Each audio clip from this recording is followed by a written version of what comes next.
Hello friends, welcome to मंजिल। आज मैं बात करने वाली हूँ एक बहुत ही डिफरेंट टॉपिक को लेकर और वो है UK nursing program. Yes guys, UK nursing program. जो बच्चे बायो करते हैं प्लस टू में, तो उनके बीच में काफ़ी डिलेमा होता है कि वो कौन सा कोर्स लें या फिर कौन सी कंट्री में जाकर इसको कंटिन्यू करें। तो उनको मैं एक गुड न्यूज़ लेकर आई हूँ। अगर आप बाहर जाके बायो से रिलेटेड कोई कोर्स करना चाह रहे हो तो यूके का जो वो नर्सिंग प्रोग्राम है वो बहुत ही अच्छा है। आज की वीडियो में मैं आपके साथ डिस्कस करने वाली हूँ कि एडमिशन प्रोसेस क्या होगा, उसका क्राइटेरिया क्या होगा, जनरल प्रैक्टिस कैसे होगी, रजिस्टर्ड लाइसेंस कैसे मिलेगा इन NHS, that is national health services.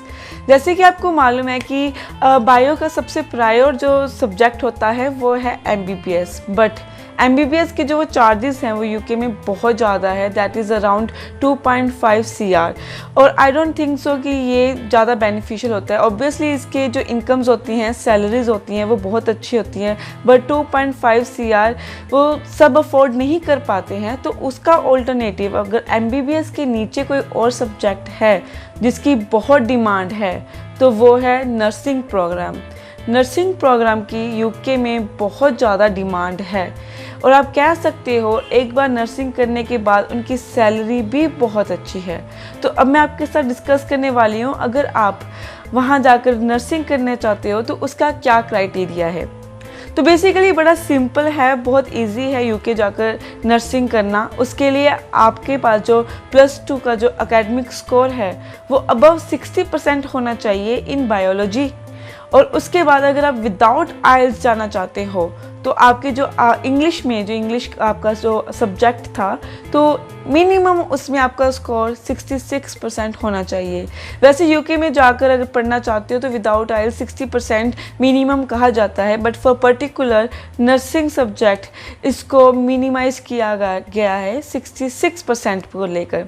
और उसके बाद जो ट्विस्ट आता है इसमें वो है SOP इसमें सबसे ज़्यादा ट्विस्टिंग पॉइंट है, क्योंकि काफ़ी बच्चों को ये पता नहीं लगता, स्टूडेंट्स को ये पता नहीं लगता कि कैसे वो अपनी SOP लिखें, कैसे उसको मेंशन करें। जो की पॉइंट्स होते हैं बेसिकली जो एम्बेसी चेक करते हैं वो हमेशा लैग कर जाते हैं, जिसकी वजह से उनको जो रिफ्यूज़ल का फेस करना पड़ता है।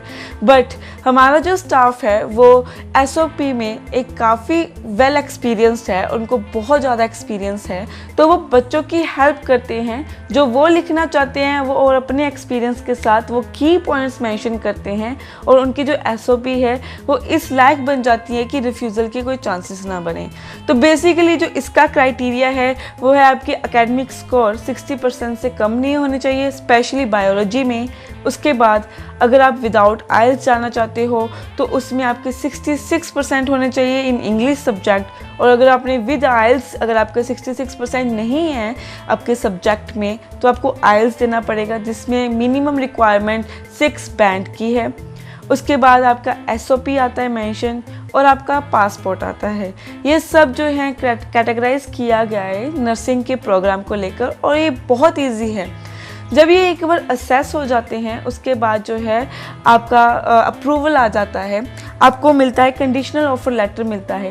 कंडीशनल ऑफर लेटर जो है वो आपको यूनिवर्सिटी सेंड करती है, और एक बार जब कंडीशनल ऑफर लेटर मिल गया it means you are valid for nursing program in UK. But उसके बाद जो मेन टास्क आता है वो है इंटरव्यू। और जो नर्सिंग प्रोग्राम का जो इंटरव्यू है वो इजी नहीं है, या फिर कह सकते हैं कंप्यूटराइज्ड नहीं है, या फिर थ्योरेटिकल बेस नहीं है। इस 1 घंटे के इंटरव्यू में वो बच्चों को एनालाइज करते हैं, उनका पोसेशन एनालाइज करते हैं, उनके पेशेंस लेवल देखते हैं, और वो देखते हैं कि जो भी वो पेशेंट को डील करते हैं उनके सामने उनका माइंड सेटअप चेक करने के लिए, जो भी वो देखते हैं कि क्या उनकी वजह से किसी पेशेंट को नुकसान तो नहीं पहुंचेगा। ये सब कुछ जो है वो देखते हैं।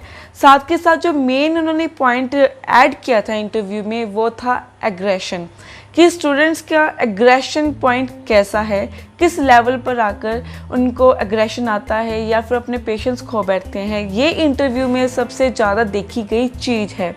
तो जो इंटरव्यू के पर्टिकुलरली पॉइंट्स हैं, ठीक है, आप जहाँ से भी अपनी फ़ाइल असेस करवाते हैं या फिर अपना यूके का नर्सिंग कोर्स में जाना चाहते हैं, तो वो आपको मेंशन करके बताते हैं कि आपको काम रहना है इंटरव्यू में। तो सबसे मेन पॉइंट इसका यही है कि यू शुड बी काम इन इंटरव्यू, और उसके बाद आप नर्सिंग के लिए वैलिड हो जाते हैं। ये तो है सारा प्रोसेस और क्राइटेरिया कि नर्सिंग के लिए आपको क्या चाहिए, क्या क्या बातें का एमएससी चेक करती है एक स्टूडेंट को एक नर्सिंग प्रोग्राम के लिए वैलिडेशन देने के लिए, और बहुत कुछ। और इसके अलावा जो मैं आपको मेन बताना चाह रही हूँ कि इसकी जो फ़ीस है वो है 12,700 पाउंड्स, मतलब 12,700 जो पाउंड है इसकी जो फ़ीस है। अगर आपकी 80% के ऊपर है तो इन्होंने स्कॉलरशिप क्राइटेरिया भी इंट्रोड्यूस करवाया है फॉर स्पेशली नर्सिंग प्रोग्राम्स। तो अगर आपकी 80% के ऊपर है तो आपको 3,000 पाउंड का जो है वो स्कॉलरशिप मिलता है। अगर आपके 70% के ऊपर है तो आपके 2,000 पाउंड का जो है वो स्कॉलरशिप मिलता है, और अगर आपके 60% के ऊपर हैं तो आपको 1,000 पाउंड का स्कॉलरशिप मिलता है, और 60% के नीचे वाले तो इस कैटेगरी के लिए वैलिड ही नहीं होते। तो बेसिकली इसका जो टोटल कॉस्ट था वो 12,700 पाउंड था। तो अगर आपके 60% भी हैं तो आपका जो रह जाता है वो 11,700 पाउंड जो है वो आपकी टोटल कॉस्टिंग रह जाती है। अगर मैं इंडिया करेंसी के बारे में बात करूँ, इस कोड को अगर रेलिवेंट करूँ, तो मोस्ट अप्रोक्सीमेटली 10.5 या 11 जो लाख है अब वो आपका नर्सिंग प्रोग्राम की फुल कॉस्टिंग है, ठीक है। और ये वेरी कर सकता है यूनिवर्सिटी टू यूनिवर्सिटी, हर यूनिवर्सिटी अपने अपने अलग होता है, पर ये ज़्यादा वेरी नहीं करता। सिर्फ इसी के अराउंड ही जो है ये कॉस्टिंग जो है इसकी घूमती रहती है। और इसके बाद मैं बात करना चाहूँगी कि काफ़ी यूनिवर्सिटीज़ क्या होती हैं कि किसी यूनिवर्सिटी में अगर आप नर्सिंग करते हो उसके बाद आपको रजिस्टर लाइसेंस लेने के लिए उनके वहाँ पे एक अलग से पेपर भी देना पड़ता है। बट मंजिल का काफ़ी यूनिवर्सिटीज़ के साथ ऐसा टाई अप है कि वो रजिस्टर लाइसेंस बेस्ड ही आपको नर्सिंग कोर्स प्रोवाइड करते हैं। मतलब अगर जब आप नर्सिंग कोर्स वहाँ से करके निकलोगे तो आपको रजिस्टर लाइसेंस के लिए एग्जामिनेशन देने के लिए कोई ज़रूरत नहीं है, कोई एक्सटर्नल एग्ज़ाम देने की ज़रूरत नहीं है। वो आपको कॉलेज खुद रजिस्टर लाइसेंस देगा और उसके बाद आप NHS के लिए वैलिड हो जाते हैं। और वो यूनिवर्सिटीज़ कौन सी है उसके बारे में डिटेलिंग में आपको हमारे ऑफिस आकर डिस्कस करना पड़ेगा, और इसके रिलेटिव कोई भी जो प्रॉब्लम्स हैं या फिर प्रोग्राम्स हैं और इसका और criteria with respect to SOP या फिर इंटरव्यू को लेकर अगर कोई भी कन्फ्यूज़न है तो अभी आप हमारे ऑफिस में आकर ये डिलेमा क्लियर कर सकते हैं। ज़्यादा जानकारी के लिए नीचे के दिए नंबर पे कांटेक्ट भी कर सकते हैं या अपने ओरिजिनल डॉक्यूमेंट्स मेल भी कर सकते हैं। Thank you.